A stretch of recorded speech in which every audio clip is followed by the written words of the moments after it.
എല്ലാവരോടും ഒരായിരം നന്ദി പറഞ്ഞുകൊണ്ട് ഞാൻ എൻ്റെ സാക്ഷ്യത്തിലേക്ക് കടക്കും. എൻ്റെ പേര് ലത. ഞാനൊരു ഹൈന്ദവ സമുദായത്തിൽപ്പെട്ട അംഗമാണ്. ഞാൻ 2020 ഫെബ്രുവരിയിൽ ഉടമ്പടി എടുത്തെങ്കിലും അത് അത്ര കാര്യമായിട്ട് മുന്നോട്ട് കൊണ്ടുപോകാൻ പറ്റിയിട്ടില്ല. പിന്നെ അത് കഴിഞ്ഞ് 2021 ലോക്ക്ഡൗണും അതും ഇതൊക്കെ ആയപ്പം പിന്നെ അത് മുന്നോട്ട് കൊണ്ടുപോകാൻ പറ്റാതെ 22 മുതൽ പിന്നെ കണ്ടിന്യൂസ് ആയിട്ട് ഞാൻ ഉടമ്പടി എടുത്തിപ്പോൾ 7ാമത്തെ ഉടമ്പടിയിൽ നിൽക്കുകയാണ്.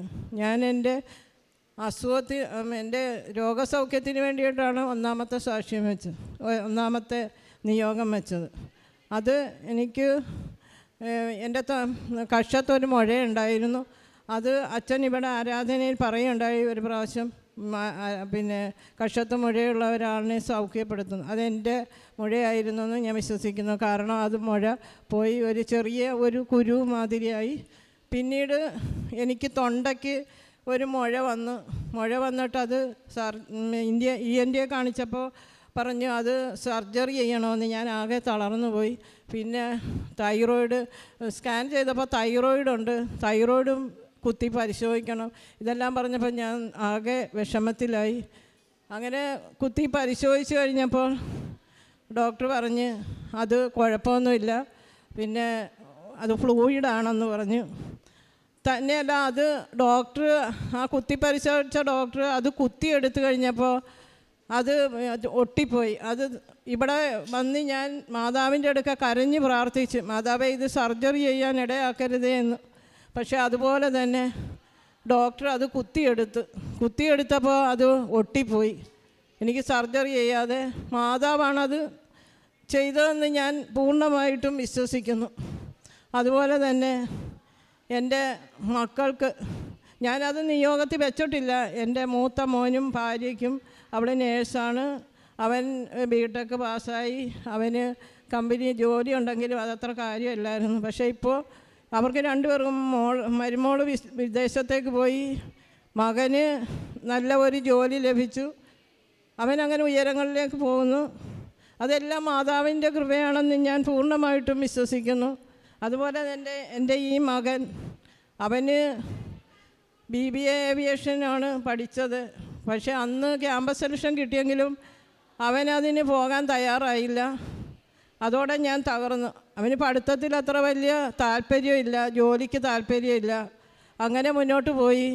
അവസാനം പിന്നെ ഇവന് ജോലി വേണം ആയിട്ട് എവിടെല്ലാം ഇൻ്റർവ്യൂവിന് പോയാലും അവർ വിളിക്കാമെന്ന് പറയും, ആരും വിളിക്കുന്നില്ല. അവസാനം ഇവിടെ അവൻ തന്നെ എൻ്റെ കൂടെ വരികയും ഇവിടെ പ്രാർത്ഥിക്കുകയും, ഞാനെന്നാൽ നിയോഗത്തിൽ വെച്ചിട്ടില്ല, പക്ഷേ അവൻ പ്രാർത്ഥിക്കാൻ തുടങ്ങി. ഇവിടെ വന്ന് പ്രാർത്ഥിക്കുന്നുണ്ട്. എനിക്ക് തന്നെ അത്ഭുതമായി. ഞാൻ പോരുമ്പോഴെല്ലാം അവൻ എൻ്റെ കൂടെ പോരുകയും പ്രാർത്ഥിക്കുകയും എല്ലാം ചെയ്തു. അങ്ങനെ ഞാൻ അച്ഛനെ കണ്ട്, അച്ഛൻ അവൻ്റെ തലയ്ക്ക് പിടിച്ച് പ്രാർത്ഥിച്ചിട്ട് പറഞ്ഞു, നീ പഠിച്ച ജോലിയല്ല കിട്ടുന്നത്, വേറൊരു സെക്ഷനിലേക്കാണ് നീ പോകുന്നത്, നീ കാത്തിരിക്കുക, നീ ഇവിടെ വന്ന് സാക്ഷ്യം പറയണം എന്ന് പറഞ്ഞു. 4 മാസം കാത്തിരുന്നു. അവൻ ജോലിയൊന്നും കിട്ടുന്നില്ല. അവൻ എന്നാലും എൻ്റെ കൂടെ എല്ലാ മാസവും ഇവിടെ വന്ന് പ്രാർത്ഥിക്കും. അതെനിക്ക് ഭയങ്കര അത്ഭുതമായിട്ട് തോന്നി. അവിടെ നിന്ന് ഒരു ജോലി അവന് ഷിപ്പിംഗ് കമ്പനി ലഭിച്ചു. പക്ഷേ അത് 2-3 ദിവസം കഴിഞ്ഞ് ചെല്ലാൻ പറഞ്ഞ് ചെന്നപ്പോൾ അത് വേറൊരാൾക്ക് കൈമാറ്റം ചെയ്തു. ഇവന് അത് കിട്ടിയില്ല. അപ്പോൾ ഇവൻ നിരാശയിലായി, ഞാനും ഭയങ്കര ബുദ്ധിമുട്ടിലായി.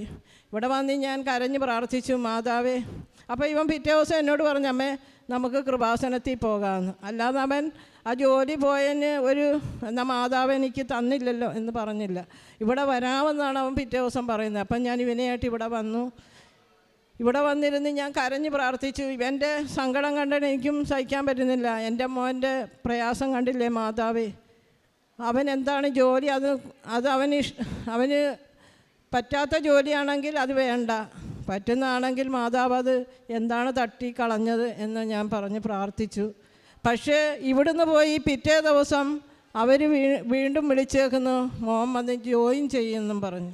എനിക്കത് ഞാൻ ഭയങ്കര അതിശയമായിപ്പോയി. കാരണം മാതാവ് ഇത്ര വലിയ അത്ഭുതം പ്രവർത്തിക്കുന്നുണ്ടോ എന്ന് ഞാൻ ഓർത്തുപോയി.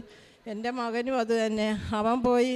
ഞാൻ ഹൈന്ദവയാണെങ്കിലും 10-30 വർഷമായി ഞാൻ കർത്താവിൽ വിശ്വസിക്കുന്ന ഒരാളാണ്. അതുകൊണ്ട് എൻ്റെ വീട്ടിൽ രൂപക്കൂടൊക്കെ ക്രിസ്ത്യാനികളുടെ വീട്ടിലെ പോലെ തന്നെ ഉണ്ട്. അവിടെ ഞാൻ പ്രാർത്ഥിക്കും. അപ്പം ഞാൻ ഇവനോട് പറഞ്ഞു, പോയി കർത്താവിനോട് നന്ദി പറ, മാതാവിനോട് നന്ദി പറ. അങ്ങനെ ഞാനും പോയി നന്ദി പറഞ്ഞു. അവനിപ്പോൾ ജോലി പ്രവേശിച്ചിട്ട് 7 മാസമായി. ഇവിടെ വന്ന് സാക്ഷ്യം പറയാൻ വന്നെങ്കിലും നടന്നില്ല. ഇന്നിപ്പം ഞാൻ അതിന് വേണ്ടിയിട്ടല്ല വന്നതെങ്കിൽ തന്നെയും എന്തോ മാതാവ് എനിക്ക് ഒരുക്കി തന്ന് സാക്ഷ്യം പറയാനായിട്ട്. അതും എനിക്കൊരു വലിയ അത്ഭുതമായിട്ട് തോന്നുന്നു. അതുപോലെ തന്നെ എൻ്റെ അടുത്തുള്ള 2 പേർക്ക് ഞാൻ ഇവിടുത്തെ നേർച്ച വസ്തുക്കൾ കൊടുത്ത് അവർക്ക് രോഗസൗഖ്യം ലഭിക്കും. അത് പക്ഷേ ഞാൻ ആദ്യമായിട്ട് ഒരു പെങ്കൊച്ചിന് അതിന് കിടന്ന കിടപ്പിൽ കിടക്കുകയാണ്. അതിന് ഭയങ്കര അസ്വസ്ഥതയും, അതിന് ഭക്ഷണമൊന്നും കഴിക്കുന്നില്ല, ഒരു കരിക്കിൻ്റെ വെള്ളം കുടിച്ച് മാത്രമാണ് അത് കഴിയുന്നത് എന്നറിഞ്ഞപ്പോൾ ഞാൻ നേർച്ച അത് അങ്ങോട്ട് നമ്മളെ ആരെയും കയറ്റുന്നില്ല. പക്ഷേ ഞാൻ ഒരു കുട്ടിയുടെ കൈ കൊടുത്തു വിട്ടു നേർച്ച വസ്തു. അത് കഴിച്ച് 3-ാം പക്കം ആ കുട്ടി ഭക്ഷണം കഴിക്കാൻ തുടങ്ങുകയും അതോടെ അത് ഒരാഴ്ച കൊണ്ടത് നല്ല സ്മാർട്ടായി എല്ലായിടും എഴുന്നേറ്റ് നടക്കാനും അതിനെല്ലാം കഴിവുകളും കിട്ടി. ഞാൻ അറിയുന്നില്ല. അവരെനിക്ക് ഫോൺ ചെയ്തു, പിന്നെ ലതയല്ലേ, എനിക്കറിയാൻ വയ്യ. അവരെ ഞാൻ കണ്ടിട്ടുണ്ടെങ്കിലും അവർക്ക് എന്നെ അറിയത്തില്ല, അവരുടെ അമ്മയ്ക്ക്. അവരെന്നെ വിളിച്ചു പറഞ്ഞു, ലതയല്ലേ? ഞാൻ പറഞ്ഞു, ആരാണ്? അപ്പോൾ പറഞ്ഞ്, ലതയല്ലേ എനിക്ക് എൻ്റെ മകൾക്ക് നേർച്ച വസ്തുക്കൾ തന്നു. ഞാൻ പറഞ്ഞു, അതെ. ഷെറിനാണോന്ന്? അപ്പോൾ ആന്ന് പറഞ്ഞു. അപ്പോൾ പറഞ്ഞ്, എൻ്റെ മോള് സുഖപ്പെട്ടു. ഞാൻ എല്ലാവരെയും വിളിച്ച് ഫോണിൽ കഴിഞ്ഞ് കുറേ ആൾക്കാരെയൊക്കെ വിളിച്ച് അറിയിച്ചു. ഒരു ഹൈന്ദവ സ്ത്രീ ഞങ്ങൾക്കിങ്ങനെ നേർച്ച വസ്തുക്കൾ തന്നിട്ട് എൻ്റെ മകൾ രക്ഷപ്പെട്ടിട്ട്. പക്ഷേ ഞാനത് പരീക്ഷിച്ചതായിരുന്നു. കാരണം എനിക്ക് ഈ നേർച്ച വസ്തുക്കൾ കൊടുത്ത് പെട്ടെന്നിങ്ങനെ സുഖപ്പെടുമെന്നൊന്നും എനിക്ക് വിശ്വാസം ഇല്ലായിരുന്നു. പക്ഷേ ഞാനതും ഭയങ്കര അത്ഭുതമായിട്ട് എനിക്ക് തോന്നും. മാതാവ് ഇത്ര വലിയ അത്ഭുതമാണല്ലോ പ്രവർത്തിക്കുന്നത്. അതുപോലെ തന്നെ വേറൊരു പയ്യന്, അവന് വയറിൻ്റെ അകത്ത് എന്തോ പ്രശ്നം, സ്കാൻ ചെയ്തപ്പോൾ ഓപ്പറേഷൻ ചെയ്യണമെന്ന് പറഞ്ഞ്, പാൻക്രിയാസിന് എന്തോ ആണെന്ന്, എന്തോ സിസ്റ്റം ഉണ്ടെന്നോ എന്തോ പറഞ്ഞ്. പക്ഷേ ഞാൻ എൻ്റെ വീട്ടിലേക്ക്, ഹൈന്ദവനാണ് അവനങ്ങനെ ഈ ഇതിലൊന്നും വിശ്വസിക്കുന്ന കൂട്ടത്തിലല്ല. പക്ഷേ ഞാൻ വിളിച്ചപ്പോൾ അവൻ വന്നു, വീട്ടിൽ വന്നു. ഞാൻ പ്രാർത്ഥിച്ചു, അവൻ്റെ വയറ്റത്ത് തൈലം തേച്ചു, അവൻ്റെ ഉള്ളിൽ കഴിക്കാൻ ഉപ്പും തേനും കൊടുത്തു. അവനിപ്പം ഒരു കുഴപ്പവും ഇല്ല. അവനിപ്പം നല്ല സുഖമായിട്ടിരിക്കുന്നു. അവനെ ഇവിടെ കൊണ്ടുവരണമെന്നും പറഞ്ഞ് ഞാനിരിക്കും. അവനോട് പറഞ്ഞിട്ടുണ്ട്, ഞാനിവിടെ കൊണ്ടുവരും അവനെ. അവൻ വരാൻ അവനും ഇഷ്ടമായി. അവനങ്ങനെ ഈ വിശ്വാസത്തിൽ അവന് വന്നു. അതുപോലെ തന്നെ നേർച്ച വസ്തുക്കൾ കൊടുക്കുന്ന എല്ലാവർക്കും അത് സുഖപ്പെടുന്നുണ്ട്. അതെൻ്റെ അമ്മ മാതാവിൻ്റെ ഈശോയുടെയും വലിയ ഒരു അനുഗ്രഹമായിട്ട് ഞാൻ കരുതുന്നു. അമ്മ മാതാവിന് ഈശോയ്ക്കും എനിക്ക് തന്ന ഈ അനുഗ്രഹങ്ങൾക്ക് ഞാൻ നന്ദി പറയുന്നു. പ്രേക്ഷിത പ്രവർത്തന പത്രം ഞാൻ ആദ്യം വിതരണം ചെയ്യുന്ന ഞങ്ങളെല്ലാവരും കൂടെ കൊണ്ടുപോയായിരുന്നു വിതരണം ചെയ്തുകൊണ്ടിരുന്നത്, എൻ്റെ ഭർത്താവും മക്കളും എല്ലാവരും. പക്ഷേ പിന്നീട് എനിക്ക് മനസ്സിലായി അത് ശരിയല്ല, ഞാനാണ് ഉടമ്പടി എടുത്തത്, അപ്പം ഞാൻ തന്നെ അത് വിതരണം ചെയ്യണം എന്നെനിക്ക് ഒരു ബോധ്യം വന്നു. ഞാൻ പിന്നെ ഇപ്പം ആരെയും കൊണ്ടും ചെയ്യിക്കത്തില്ല, ഞാൻ തന്നെ വിതരണം. പക്ഷേ ഈ മകൻ എൻ്റെ കൂടെ വരും, അവൻ എൻ്റെ കൂടെ എപ്പോഴും ഉണ്ടാവും. അവന് ഭയങ്കര വിശ്വാസമാണ് മാതാവിൽ. മൂത്ത ആളിന് അത്രയുമില്ല. മരുമോള് ഓൺലൈൻ ഉടമ്പടി എടുത്ത്, അവൾ വിദേശത്താണെങ്കിലും ഓൺലൈൻ ഉടമ്പടി എടുത്ത് അവൾ പ്രാർത്ഥിക്കുന്നുണ്ട്. ഇപ്പം 4ാമത്തെ ഉടമ്പടിയിൽ നിൽക്കുകയാണ്. അങ്ങനെ ഈശോയ്ക്കും മാതാവിനും 1000 നന്ദി പറഞ്ഞുകൊണ്ട് എൻ്റെ സാക്ഷ്യം നിർത്തുന്നു.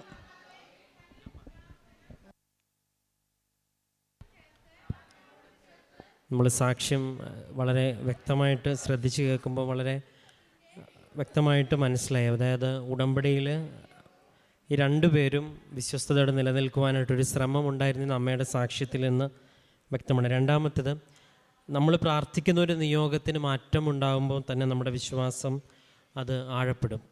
ഒരു വിശ്വാസമുള്ള ആളും അല്ലെങ്കിൽ ഒരു വിശ്വാസമുള്ള ആളും ഇല്ലാത്ത ആളും അവിശ്വാസിയും തമ്മിലുള്ളൊരു വ്യത്യാസം എന്ന് പറയുന്നൊരു ദൈവാനുഭവത്തിൻ്റെ ഒരു ഗ്യാപ്പാണ്. അപ്പോൾ ഈ ഉടമ്പടി എന്നൊരു പ്രാർത്ഥന ഈ ഒരു ദൈവാനുഭവത്തിൻ്റെ ഈ വലിയൊരു ഗ്യാപ്പ് ഒരു തുറവയുള്ളൊരു മനുഷ്യന് മാറ്റിക്കൊടുക്കുവാനായിട്ടൊരു ശ്രമമുണ്ട് ഇതിനകത്ത്. ഒരു പക്ഷേ ഒരുപാട് പേര് അതിലൂടെ ദൈവത്തിൻ്റെ വലിയ സാന്നിധ്യം അനുഭവിക്കുന്നുണ്ട്.